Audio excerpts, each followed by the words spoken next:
Остров Света Анастасия. Някога е бил само парче вулканична скала в Бургаския залив. Но вълните, вековете и хората са го заредили по особен начин. С вяра, с надежда, с молитва, с легенди, с желание за свобода и с нов живот. И с различни имена. Островът се издига на 12 метра над вълните, на площ от 9 декара. Той е на 6 км от Бургас.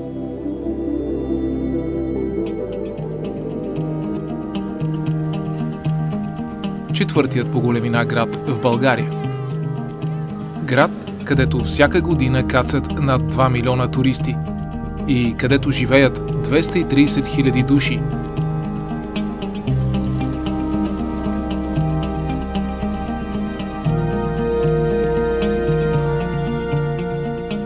Град, който смесва привкуса на богато минало, съвременна динамика, морска сол, гостоприемство и удоволствие от движението.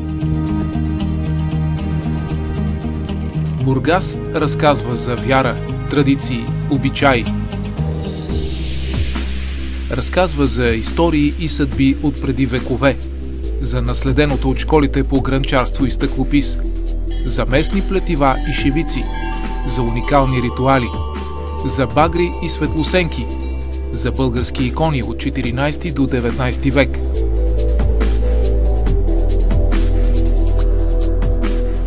Археологическият музей пази предмети от праисторически селища около Бургас, спомени за древни тракийски светилища и артефакти, свързани с тракийското и елинското корабоплаване, с средновековни крепости и пристанища.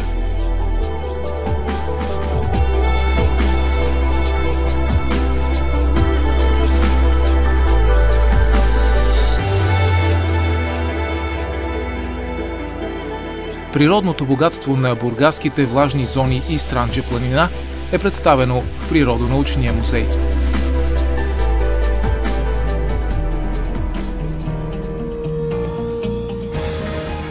Централните улици пренасят минувачите в архитектурния свят на 19 и 20 век. С къщите, кафенетата, спокойствието. И с любимото място за срещи – кулата с градския часовник.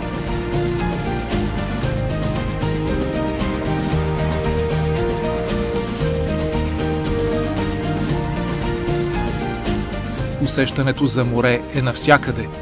В магазинчетата, ресторантите, галериите. По улица Богориди, която води до морската градина.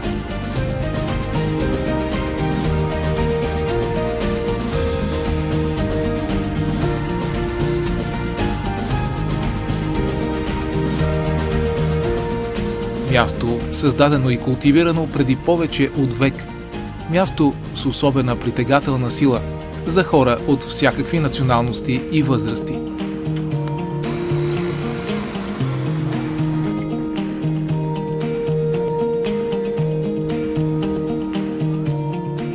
На метри от автобусните спирки, велосипедните станции за колела под наем, алеите за разходка и сянката на дърветата, брегът се спуска към градския плаж.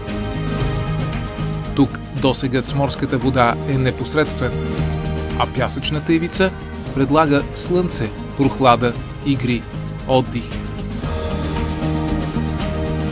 Мостикът. Спечелил справо приза за символ на Бургас. Път над водата, който се отдалечава от брега. Обновен и укрепен, той носи обещания за пътешествие. По-далеч, навътре в залива, към онази част от него, която е скъпа на всеки местен жител и бързо привлича вниманието на всеки турист.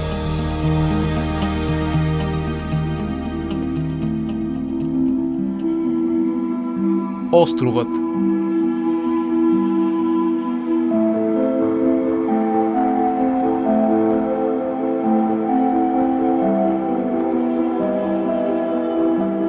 До него се стига с корабче, което през активния сезон изпълнява 4 курса всеки ден.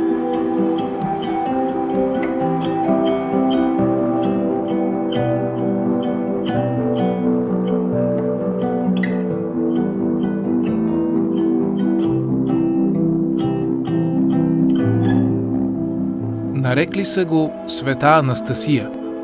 После се е казвал Болшевик. Сега отново носи името на светицата. Известен е и само като Острова, защото е особен. Притежава свой чар и древно излъчване. Не е просто част от пейзажа, а нещо, без което бургаският пейзаж не може. Нещо, което трябва да бъде видяно отблизо.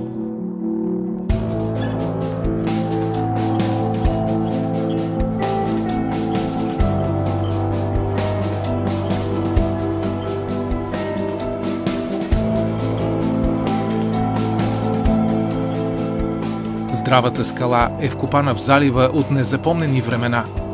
Мястото носи отпечатъка на вълните, под които са напластени останки от античността и ранното средновековие.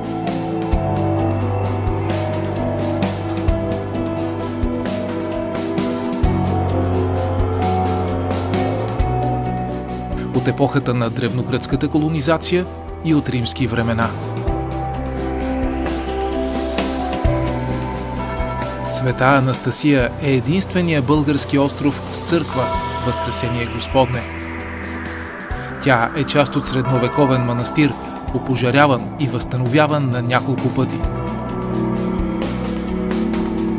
Хората са вярвали и вярват, че Света Анастасия непрестанно пази светата обител.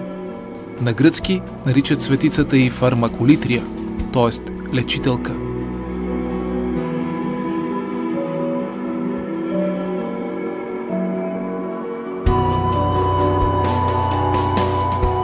Вярата в нея е родила и легендата за вкаменения пиратски кораб, който всеки посетител на острова може да види.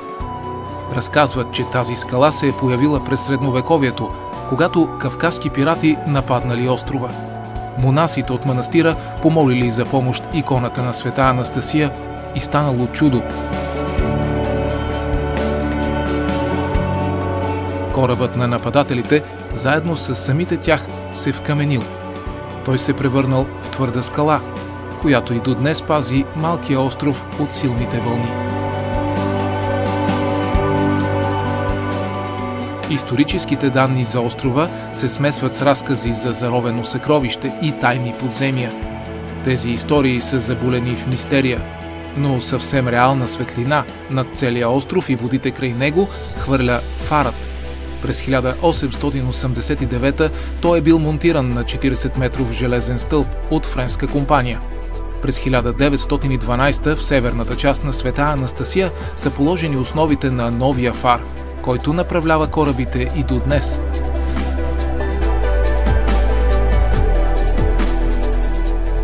Сградите на острова носят спомена и за историческите събития от миналия век. През 1923 манастирът е превърнат в затвор за 132 комунисти и земеделци. Впоследствие те са прехвърлени в бургаския полицейски участък, но след атентата в Софийската църква Света Неделя през 1925 тук отново са затворени 90 души. 43 от тях успяват да избягат с 2 гребни лодки до сушата и да се скрият в Странджа планина.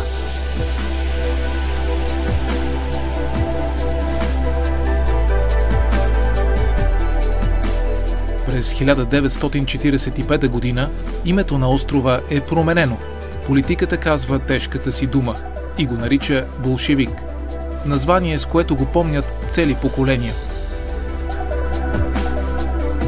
През 1990 името Света Анастасия е възстановено. Изминават обаче още години, преди мястото да се събуди за нов живот.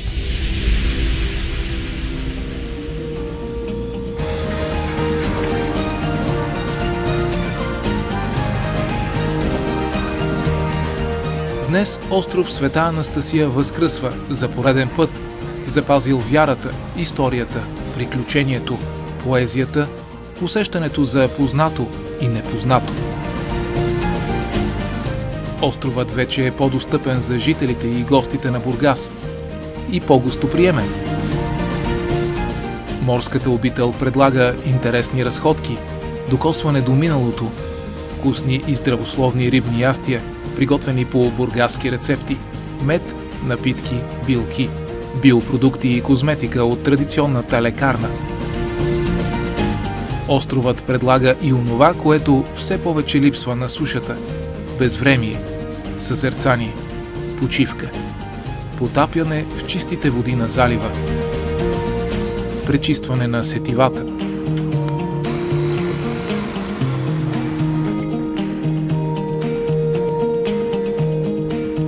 За онези, които искат да останат по-дълго, има и малка хотелска част за нощувка, плюс възможност за посрещане на един незабравим морски изгрев.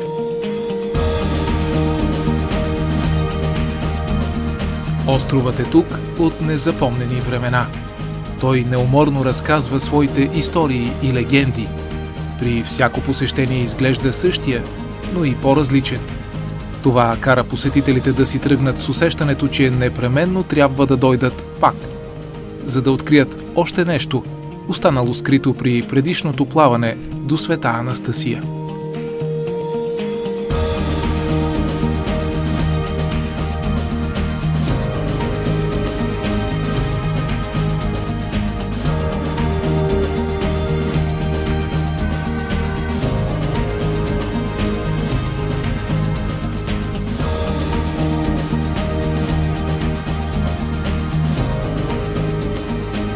Филмът е осъществен в рамките на проекта Културно-историческото наследство на остров Света Анастасия и град Бургас. Атрактивна и конкурентно способна туристическа дестинация. Оперативна програма Регионално развитие.